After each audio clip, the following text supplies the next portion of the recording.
नमस्कार। गांधी और सावरकर दो बिल्कुल अलग अलग तरह के लोग थे।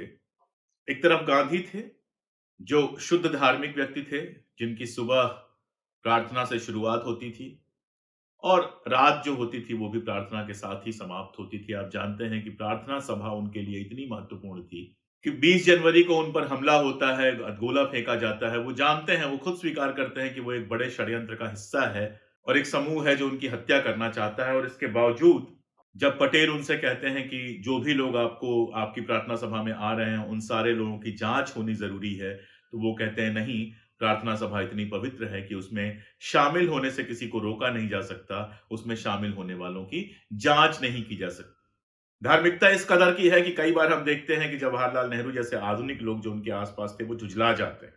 लेकिन इस धार्मिकता के भीतर से वो जो मूल्य ढूंढ के ले आते हैं, जिन मूल्यों की बात करते हैं, वो अहिंसा का मूल्य है, ब्रह्मचर्य का मूल्य है, वो सर्वधर्म संभाव का मूल्य है, वो छुआछूत विरोध का मूल्य है, वो लोगों को जोड़ने वाला मूल्य है। अपनी धार्मिकता में भी वो कोई नफ़रत नहीं पैदा कर पाते।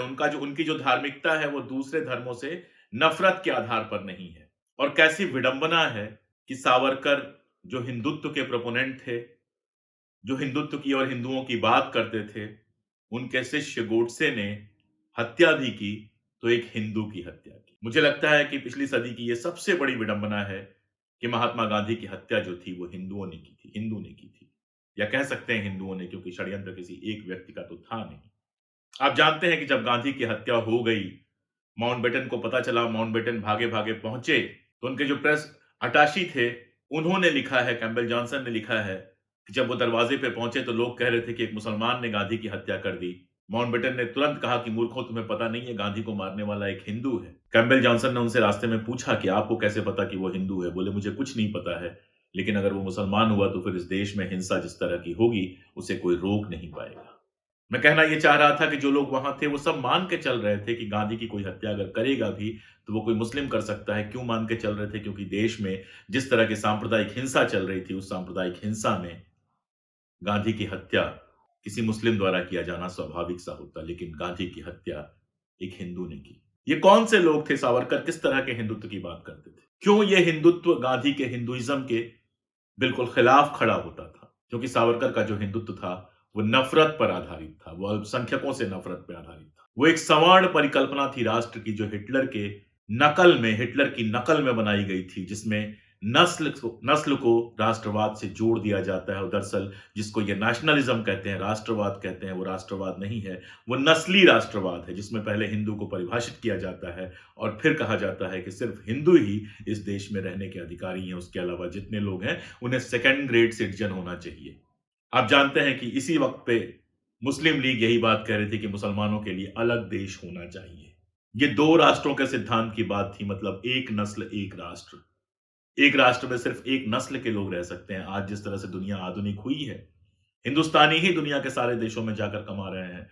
मैं अभी मिडिल ईस्ट गया था, दुबई में अगर आप घूमे तो ऐसा लगता है कि हिंदुस्तान के किसी बड़े शहर में आप घूम रहे हैं। सारी भाषाओं को बोलने वाले लोग, सारी संस्कृतियों के बोलने वाले लोग, सारी संस्कृतियों को मानने वाले लोग वहां पर हर जगह आपको पूरी दुनिया में दिखाई देते हैं। जो भी दुनिया के विकसित देश हैं, वो ऐसे ही देश हैं जहां पे अलग अलग राष्ट्रीयताओं से आए हुए लोग रह रहे हैं, वहां की नागरिकता ले रहे हैं और देश की प्रगति में रोल निभा रहे हैं। यह स्वप्न गांधी का था कि हिंदुस्तान एक ऐसा देश बने जहां सारे लोग, सारे धर्मों के लोग, सारी जातियों के लोग बराबरी से रहें, कंधे से कंधा मिलाकर रहें और समाज का जो आखिरी व्यक्ति है उस तक विकास की बात पहुंचे। दूसरी तरफ सावरकर थे जो हिंदुत्व की बात कर रहे थे, जो बेसिकली धर्म का सिद्धांत नहीं है। याद रखिए, सावरकर ने बार बार कहा अपनी किताब में कि ये हिंदू धर्मवाद नहीं है, ये हिंदुइज्म नहीं है, ये अलग चीज है। और वो अलग चीज क्या थी? वो अलग चीज थी बेसिकली ये कि हिंदुत्व धर्म का नहीं, नागरिकता का सिद्धांत था, नस्ली राष्ट्रवाद का सिद्धांत था। और सोचिए, उस नस्ली राष्ट्रवाद के सबसे बड़े जो दुश्मन थे वो एक धार्मिक हिंदू गांधी थे।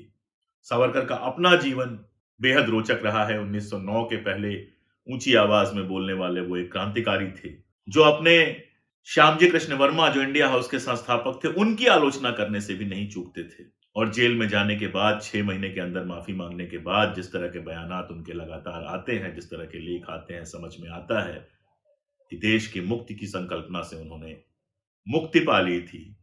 वो एक काल्पनिक हिंदू राष्ट्र की बात कर रहे थे और कम से कम 1937-38 के बाद द्वितीय विश्व युद्ध शुरू होने के बाद जब कांग्रेस असहयोग की स्थिति में धीरे-धीरे जा रही थी, उस समय अंग्रेजों को जिस तरह से कांग्रेस को कमजोर करने के लिए, हिंदुस्तान की आजादी की मांग को कमजोर करने के लिए हिंदुओं और मुसलमानों के बंटवारे की जरूरत थी, उसमें सावरकर जिन्ना के साथ मिलकर भूमिका निभाते हैं। एक तरफ जिन्ना मुसलमानों को भड़का रहे थे कांग्रेस के खिलाफ, एक तरफ सावरकर हिंदुओं को भड़का रहे थे कांग्रेस के खिलाफ। अगर उनके अध्यक्षीय भाषण देखें, जो हिंदू महासभा के अध्यक्ष के रूप में उन्होंने दिए हैं, तो आपको ये समझ में आएगा कि किस कदर वो राजनीतिक सत्ता के लिए बेकल थे। और अगर कपूर कमीशन की माने, तो गांधी हत्या का षड्यंत्र सावरकर ने ही रचा था। सावरकर को अदालत से जरूर रिहाई मिल गई थी, लेकिन अगर अदालत का फैसला आप पढ़ेंगे तो उसमें बरी नहीं किया गया था। उसमें यह कहा गया था कि कोरोबोरेटिव जो गवाहियां थी वो नहीं थी।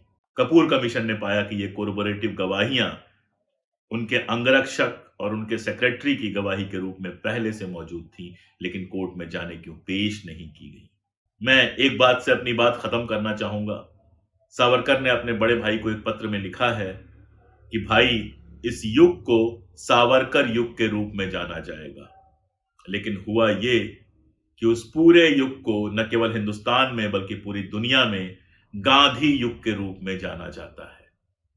अपनी तमाम हिंसा, अपनी तमाम ऊंची ऊंची बातों और अपने तमाम नारों के बावजूद संत का जीवन व्यतीत करने वाला, लंगोटी पहनने वाला, धीमे स्वरों में बात करने वाला, भजन करने वाला, प्रार्थना सभा करने वाला गांधी कुछ इस कदर मकबूल हुआ कि आज उसे गालियां कितनी भी कोई दे दे, लेकिन उसकी मूर्ति के सामने बड़े बड़ों को झुकना पड़ता है। जब आप देश के बाहर जाते हैं तो आपको कहना पड़ता है कि हम गांधी और नेहरू के देश से आए हैं, क्योंकि उन्होंने जो इज्जत हासिल की, उन्होंने जो अपने लिए प्रतिष्ठा हासिल की, वो किसी देश की सरहदों तक महदूद नहीं है, बल्कि सारी दुनिया में फैली हुई। आज शहीद दिवस पे गांधी और सावरकर दोनों को याद करना इसलिए जरूरी है कि हमें चुनना है कि हमें किस पथ पर चलना है। गांधी के शांति के उस पथ पर चलना है जो देश को एक विकसित देश बनाने की तरफ, देश को एक नैतिक रूप से, एक आर्थिक रूप से, सामाजिक रूप से उन्नत देश बनाने की तरफ ले जाएगा, या फिर सावरकर के उस रास्ते पर चलना है जो देश को 2 सदी पीछे ले जाएगा, जो देश को बर्बरता के युग में ले जाएगा, जो देश को लहूलुहान करके रख देगा, जो देश में भाई को भाई से लड़ाएगा, पड़ोसी को पड़ोसी से लड़ाएगा और नस्ली राष्ट्रवाद के उसी अंजाम तक पहुंचेगा जहां हिटलर और मुसोलिनी का राष्ट्रवाद पहुंचा था।